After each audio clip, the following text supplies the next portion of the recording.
Apakah beza antara baran dengan tegas untuk laki-laki dalam setiap hal? Tegas ini maknanya dia straight, rule, straight, follow the rule. Tu panggil tegas. Tegas ni maksudnya anak dia ke apa ke, markahlah 10 20 dia tulis. Dia tak ada tambah-tambah. Tu tegas, straight. Kalau salah dia sama, tak salah dia lepas, walaupun bini dia. Tu panggil tegas. Okey. Kalau baran lain.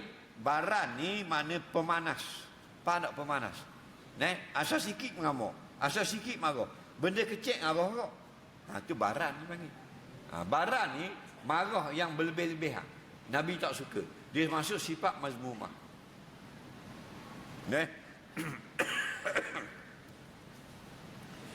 Benda sikit nak mengamuk, anak awak sikit salah mengamuk juga. Tak payah mengamuk. Lain anak pergi curi rumah orang. Dah anak dia usik adik je. Adik nangis, dia pedang dengan tali pinggang abang, apa biru belakang abang. Itu barang. Tak pernah sabar. Lain anak pergi curi rumah sebelah, bang pak tu ya piti dia kan cokeh. Tu baru kita mengamuk. Dia usik adik dia. Biasa. Ramai ibu bapa dak reti. Anak awak tupuh air katok tangan. Anak awak pecah gelas, tepak anak. Ada perangai uduh. Tak ada bini gila babi nak bini. Boleh bini gila nak anak pula. Habis tepak pergi setia.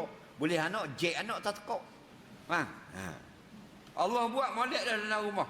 Suami, mak, ayah, mak, anak. Apa kerja ayah? Kerja ayah cari piti. Boleh piti, pergi ke mak. Dah mak beli benda, beli gelas, pinggang aku, betul tak? Lepas tu anak tukar pecah. Lepas tu pecah, ayah beli pula, beli pula piti ke mak. Mak beli pula pinggang, anak pula buat pecah.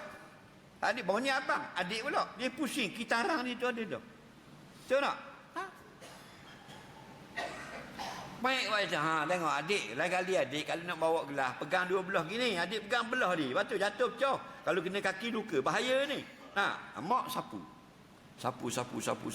Baik, anak awak pecah pula gelas hak bunga tu.